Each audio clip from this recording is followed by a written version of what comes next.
God. Okay. This is where we ask, should we send this back to modern memory, or leave this floating out here in the detritus of 1999? The garbage. Truman, I always give you first salvo. I don't know what you're going to say, which is one of the most exciting moments for me, but I also don't know what I'm going to say. Well, now I feel like there's a lot of pressure for me to say that this is really exciting for me, not knowing what you're going to say. And I guess you never know what I'm going to say. Like, well, I don't know. I feel like I've talked to you a lot over the years. I feel like I can usually make an educated guess sometimes. Guessing and knowing are different, though. Too true. I did not see that one coming, so proving yourself right. I think I'm going to cautiously say I think we should remember this movie. There's a lot of this movie that's pretty bad. It doesn't land the plane as well as it takes the plane off, but I think there's a lot of stuff that this movie is doing with horror and with the issues that it's talking about that I think is pretty interesting and thought-provoking. It's unique to see in a movie this old, and it's honestly, it's a good time. It's a fun time at times, and other times it's a sad time, but it held my attention and my interest and really had me engaged in a way that the more recent Carrie remake absolutely never did.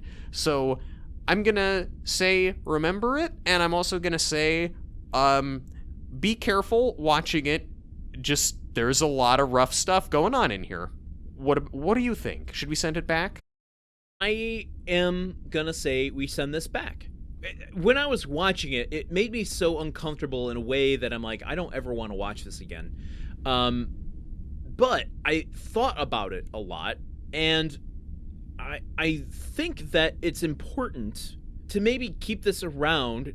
Okay, we recently watched the movie Tag. Yeah. And the reason that we both, you more hesitantly than I did, agreed to send that back is that we needed more positive male friendships depicted in comedies. Yeah.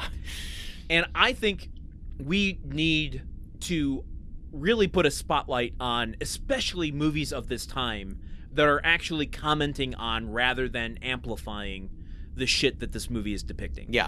Yeah. So I do think there is something worth examining here as a counterpoint to everything else that was being depicted in horror movies and other teen movies of the time. Yeah, I can't even think of something else that tries at that.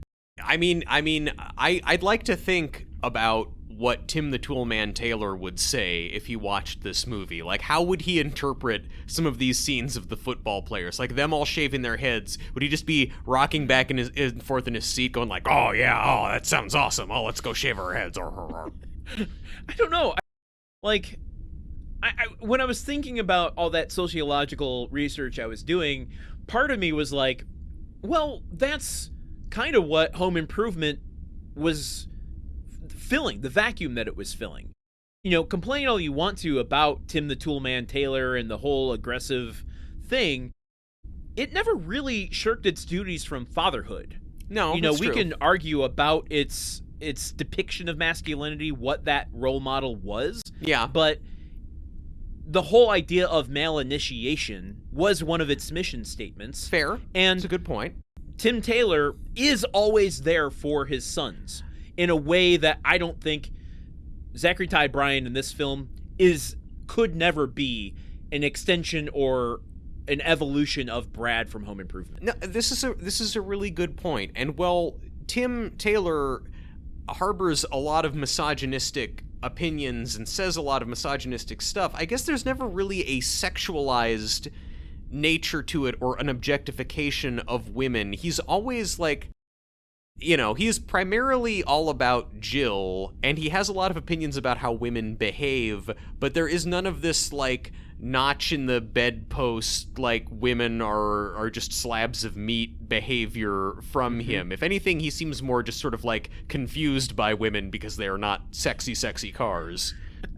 Yeah, you know, I was put in mind of that season 7 or 8 episode where Brad has the girlfriend and just, like, she starts being subservient to him, starts making him sandwiches and stuff, and he thinks it's so cool. Yeah. And both Jill and Tim correct the behavior. Yeah. And, like, that is not cool, dude. Like, this is the reason I love your mom. This is what I admire about her independence and her intelligence. And that is not something that a father of any of the kids in this movie are doing. No, absolutely not. I also don't think that they were sitting these boys down and giving them the sex talk in terms of use a car cover the next time you take the hot rod out. Oh, God. Subscribe to Movie Memory Machine for new forgotten movies every other Friday, available wherever you listen to podcasts.